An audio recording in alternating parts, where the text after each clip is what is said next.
photography and Instagram and social media are not my only interests or hobbies. And I have lots of other things that I do outside of social media. And if you've clicked onto this video thinking this is going to be a photography video or an Instagram, etc., then sadly it's not. And I'm really going to talk about one of the things that I've only recently started to do. It's something that I'm finding quite interesting. And I thought, because I'm hoping you are a like-minded person to me, it might interest you and something you might be sort of interested in watching, even if it's not something you do or will ever do. Hopefully it will be informative for you to see that other people do these things. So what I started doing about 4 or 5 months ago is trading on the stock market, on the UK stock market. So what I've been doing is buying and selling shares and hopefully trying to make a profit from doing it. Previously, in the past, I've had a unit trust, and potentially most people have a unit trust that they keep their savings in. And what I used to do is had a unit trust where I'd put £25 in per month, and I just signed up for it. It was a Legal and General UK Growth Fund, and I just signed up, put my £25 in per month and just left it. And I didn't even ever look at it. And the only time that sort of it came to my mind is when I received my yearly statement from Legal and General to tell me how much my unit trust was worth. And I kept that going and just forgot that it even existed for about 10 years, until in the end I decided it was time to cash in, and I sold the whole lot. And since then, I've actually gone and opened 2 new unit trusts, one a Vanguard World Fund and another one which was a JP Morgan Far East High Risk Fund. And currently the Vanguard Fund is 20% up, and we're only talking about small amounts of money at £20 at a time. It's currently the Vanguard Fund is about 20% up, and the Far East High Risk Fund is 40% down. So as you can see, from what I do from a unit trust point of view, currently I'm not doing very well. But these are unit trusts for me. These sort of regular savings funds are very long term. So I started those just a few years ago, and I aim to keep those going for at least 10 years. So hopefully in the next 5, 6, 7, 8 years, those numbers will change and I will benefit from it. What I decided to do this year was to create myself a trading account and actually trade live stocks, buying and selling them. And the reason I did this is because the company Trading212 reopened its business for people to apply to join, to open an account. And with Trading212, you get an account where you don't pay any fees. So you can buy shares and sell shares at any time throughout the day without paying any fees. Not only that, but you could buy fractional shares. So if you wanted to buy a half, a third, a quarter of a share, then you can do that too. So what that means is you don't have to invest very much money. So when we're talking about very much money, you're talking, pennies, almost pennies, sort of, dollars and cents, not hundreds or thousands of dollars. So what I decided to do was to set aside £200, because that's the sort of money I thought I could afford to lose, and I would trade that or buy stocks, buy shares on the UK stock market and see if I can make a profit and what I can do. As I said, I've been doing it for about 5 months, and in that time I've bought and sold probably half a dozen, maybe more shares, and I've seen a slight return on that. And if you're interested, if you're still with this video and it's still something you're interested in, what I'll do is I'll jump on my computer and I'll just show you my account and show you what I've been doing, and you can see exactly how it works for me. One thing to bear in mind, I'm a complete newbie. I've not done this before. It's not something I've ever attempted. So, and in truth, I don't really know what I'm doing. I'm just making this up as I'm going along. And the other thing to be aware of, I'm not a financial advisor, and I'm not providing any advice to you about financial systems or anything. I'm just doing this for entertainment, just for this video, really, just for you to see what I'm doing. All I'm showing you is what I'm doing, really. You can follow along if you like, or you can do whatever you want, or just ignore it.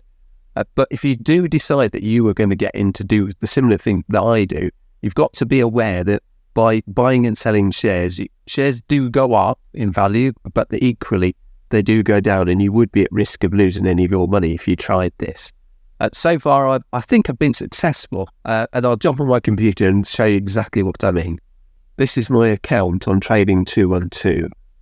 And as I mentioned, I'm investing £200. And my strategy is I'm buying shares up to the value of £50 for any one single company.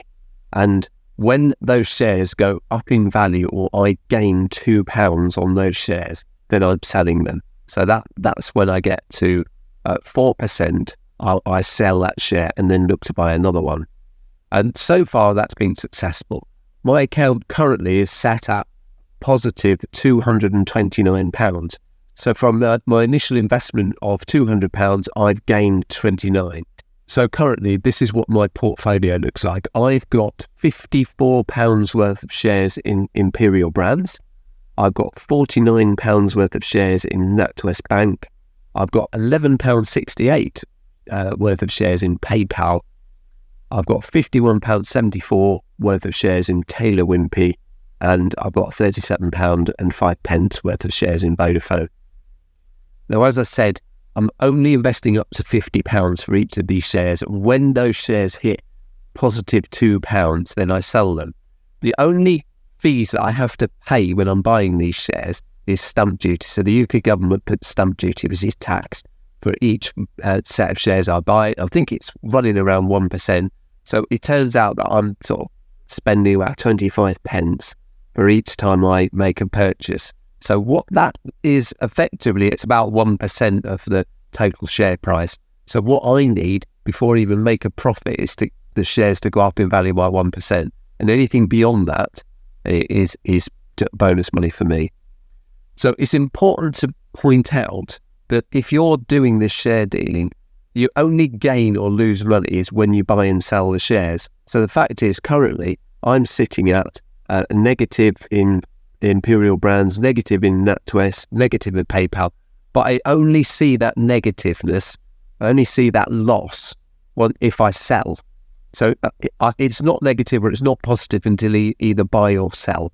So in this case, what I'm going to do with these, I'm just going to keep holding on to them until they go up to £2 plus.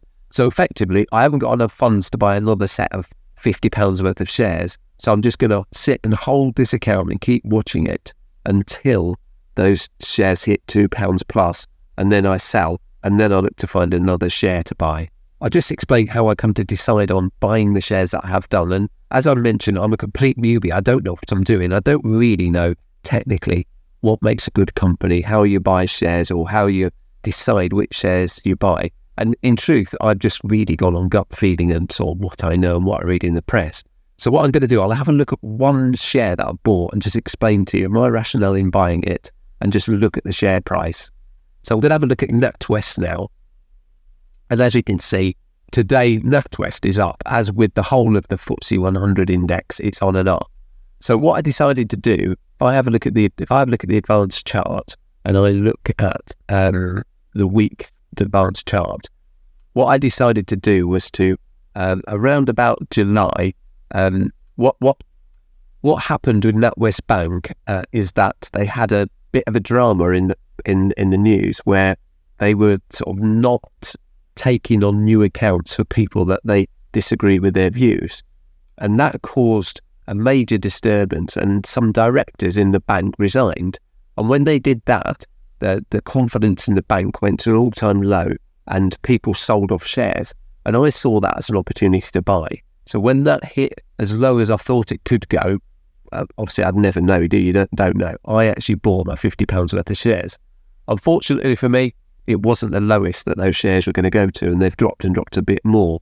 But as far as NatWest Bank's concerned, I see that as a solid business, and that's in the last 2 years have made £3 billion profit in the last 2 years, and there's no reason to suggest that that company, that business, isn't going to make a healthy profit in 2023. And when it does, that share price, when they announce their results, there's guaranteed to go up. That share price will go up. And that's the rationale I've used to buy these shares. So I bought these shares, and I can have a look at the history of my purchasing these shares. Where's that gone? Yeah. So if I look at it, if I have a look at the history of when I purchased these shares, I purchased 21 shares on the 26th of July, and I paid £2.40.9 for each share. And I paid a total of £50.84 with 25p stamp duty.